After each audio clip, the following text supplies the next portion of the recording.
আপনারা কি জানেন বাংলাদেশের সাবেক তিনবারের প্রধানমন্ত্রী মরহুমা বেগম খালেদা জিয়ার ছোট ছেলে আরাফাত রহমান কোকো একসময় পিৎজা ডেলিভারির কাজ করতেন? বিশ্বাস হচ্ছে না?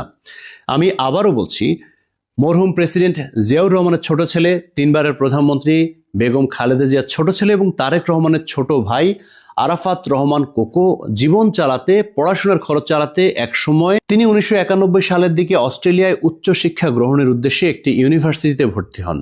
সেখানের খরচ চালাতে তিনি দিনে রাতে বিভিন্ন সময় মিলে পিৎজা ডেলিভারির কাজ করতেন, কিন্তু তারপরও তিনি তার পড়াশোনার খরচ বা জীবন চালানোর খরচ তুলতে পারেননি এবং 1991 সালে পড়াশোনার খরচ চালাতে না পেরে তিনি বাংলাদেশে চলে আসেন। তখন তার মা বেগম খালেদা জিয়া বাংলাদেশের প্রথম মহিলা প্রধানমন্ত্রী। একটা দীর্ঘ স্ট্যাটাসে ফয়জুল লতিফ চৌধুরী নামে এক ভদ্রলোক এই পোস্টটি শেয়ার করেছেন। এটা অনেক বড়, আপনারা আশা করি শুনবেন, ভালো লাগবে এই কাহিনীটা।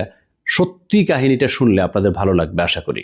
খালেদা জিয়ার মৃত্যুর পর ফয়জুল লতিফ চৌধুরী তার দীর্ঘ ফেসবুক স্ট্যাটাসে লিখেছেন, 1990 সালে আমি অস্ট্রেলিয়ার মনাস ইউনিভার্সিটিতে MBA করছিলাম। তখন আরাফাত রহমান কোকোর সঙ্গে পরিচয় ঘটে এবং সেই পরিচয় থেকে কিছু ঘনিষ্ঠতা হয়। সে সময় কোকো খুবই আর্থিক সংকটের মধ্যে দিন কাটাচ্ছে। সে এসেছিল ভিক্টোরিয়া ইউনিভার্সিটিতে আন্ডার গ্র্যাজুয়েট পড়ার জন্য।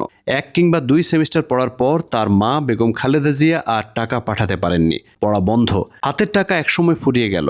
পিৎজা হাটের ডেলিভারি বয় হিসেবে কাজ করে কোকোকে চলতে হতো।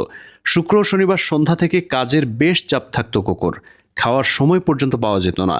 কখনো রাত 2টার দিকে ক্ষুধা পেটে বাসায় এসে ঘুম ভাঙিয়ে বলতো, ভাবিকে বলেন ফ্রিজে যা আছে গরম করে দিতে, খিচুড়ি আর ডিম ভাজা করে দিতে সময় বেশি লাগতো না। কিন্তু আমার স্ত্রী অপ্রস্তুত বোধ করতেন। হাজার হলেও বেগম খালেদা জিয়ার ছেলে। সে সময় আমার স্ত্রী ছুটি নিয়ে কিছুদিন মেলবোর্নে ছিল। 1990-এর গ্রীষ্মের ছুটিতে আমি ঢাকা আসার জন্য টিকিট করেছি। সময়টা অক্টোবরের শেষ ভাগ হবে। এ সময় কেউ ঢাকা থেকে এসেছে এবং মায়ের পাঠানো কিছু ডলার দিয়ে গেছে কোকোর হাতে, মার্কিন ডলার। খরচ করতে হলে সেগুলো অস্ট্রেলীয় ডলারে রূপান্তর করতে হবে। কোকোকে নিয়ে মনাস বিশ্ববিদ্যালয় ক্যাম্পাসের কমনওয়েলথ ব্যাংকে গেলাম। ব্যাংক কর্মকর্তা পরীক্ষা করে জানালেন 50টি $100 নোটের সবগুলোই জাল। আমরা খুবই হতাশ হয়ে পড়লাম। কোকো বলল, আপনি দেশে যাচ্ছেন, এই ডলারগুলো নিয়ে আম্মার হাতে ফিরিয়ে দিতে পারবেন? আমি রাজি হলাম, কেন পারবো না। ঢাকায় ফিরে ফোন করে নিয়ে হেমন্তের এক প্রশান্ত সন্ধ্যায় কোকোদের শহীদ মইনুল হোসেন রোডের বাড়িতে গেলাম। কোকোর আম্মা সর্বজন শ্রদ্ধেয় দেশনেত্রী বেগম খালেদা জিয়ার সাক্ষাৎ পেলাম। তার হাতে খামে ভরা ওই $5000 তুলে দিলাম। তাকে খুবই ব্যথিত দেখালো। অস্ট্রেলিয়াতে ছেলের বাড়ি ভাড়া, দৈনিক খাওয়া দাওয়ার খরচ ইত্যাদি জিজ্ঞেস করলেন। মৃদু কণ্ঠে স্বগতোক্তির মতো বললেন যে ভদ্রলোক তাকে এই ডলারগুলো কিনে দিয়েছে সে অত্যন্ত দায়িত্বজ্ঞানহীনতার পরিচয় দিয়েছে। আক্ষেপ করে বললেন তার কাছ থেকে ওই টাকা উদ্ধার করা যাবে কিনা সন্দেহ। মিষ্টি ও চা খাওয়ার পর বললাম, নভেম্বরের শেষ সপ্তাহে আমি মেলবোর্নে ফিরে যাব। তিনি কি কিছু দেবেন আমার কাছে কোকোর জন্য?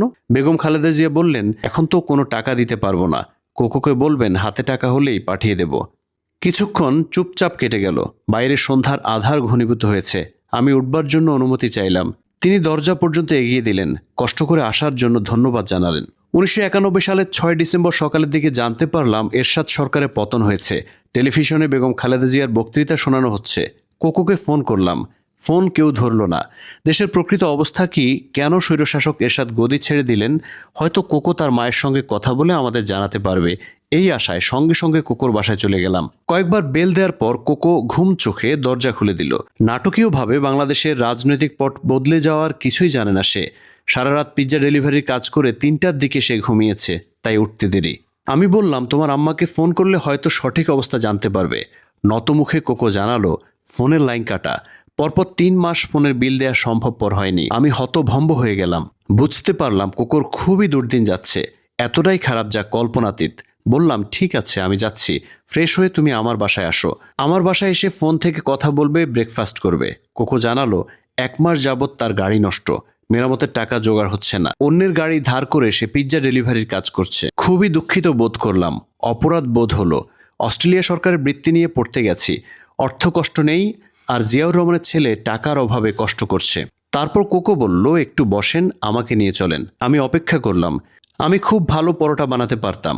পরোটা বানালাম, আগের দিনে বেঁচে যাওয়া গরু মাংস ওভেনে গরম করে দিলাম।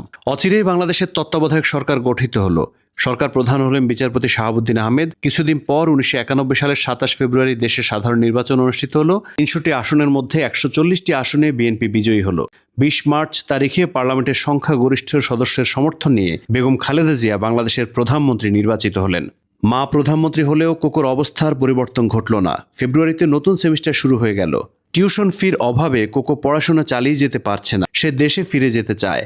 মাঝে মাঝে ফোন করে মাকে বলে বিমান ভাড়া পাঠাতে। বেগম খালেদা জিয়া চান না ছেলে দেশে ফিরুক, চান না কোকো প্রধানমন্ত্রীর ছেলে হিসেবে বড় হোক। অন্যদিকে কোকোর ইউনিভার্সিটিতে পড়ার জন্য টাকা পাঠানো তার পক্ষে সম্ভব হচ্ছিল না।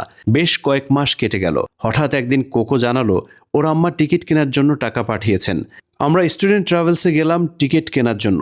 Melbourne, Bangkok, Dhaka. কোকোকে মেলবোর্নের তুলামেরিন এয়ারপোর্টে পৌঁছে দিলাম। একটি খামে $3000 হাতে দিয়ে বললাম, দেশে গিয়ে সুবিধা মতো তোমার ভাবির কাছে দিয়ে দিও। কোকো দেশে ফিরে যাওয়ার পর 1 সপ্তাহ 2 সপ্তাহ করে মাস কেটে গেল।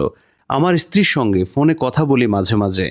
না, কোকোর কোনো খবর নেই, সে গিয়ে টাকা দিয়ে আসেনি। প্রায় 2 মাস পার হওয়ার পর একদিন সসংকোচে ফোন করলাম বেগম খালেদা জিয়ার বাসার নম্বরে। কোকো বিনীত কণ্ঠে জানালো মেলবোর্ন থেকে ঢাকায় ফেরার পর এ পর্যন্ত আম্মা ওকে বাসা থেকে বের হতে দেননি। যেদিন আম্মা বের হতে দেবেন সেদিনই সর্বপ্রথম মিরপুর গিয়ে আমার স্ত্রীর সঙ্গে দেখা করে টাকাটা পৌঁছে দিয়ে আসবে। বেগম খালেদা জিয়া কখনো চাননি ছেলেরা প্রধানমন্ত্রীর ছেলে হিসেবে বড়াই করুক বা বন্ধুদের তোষণের পাত্র হোক। কয়েকদিন পর কোকো তার আম্মাকে আমার দেয়া ডলারগুলির কথা জানালো। পরদিনই নিরাপত্তা কর্মীদের দিয়ে তিনি কোকোকে মিরপুর আমার শ্বশুরবাড়িতে পাঠালেন আমার স্ত্রীর হাতে ডলারের খামটা পৌঁছে দেওয়ার জন্য। এখনকার যুগে আমরা এলাকায় দেখি যে পাতি নেতাদের হাতেও কিন্তু কোটি কোটি টাকা।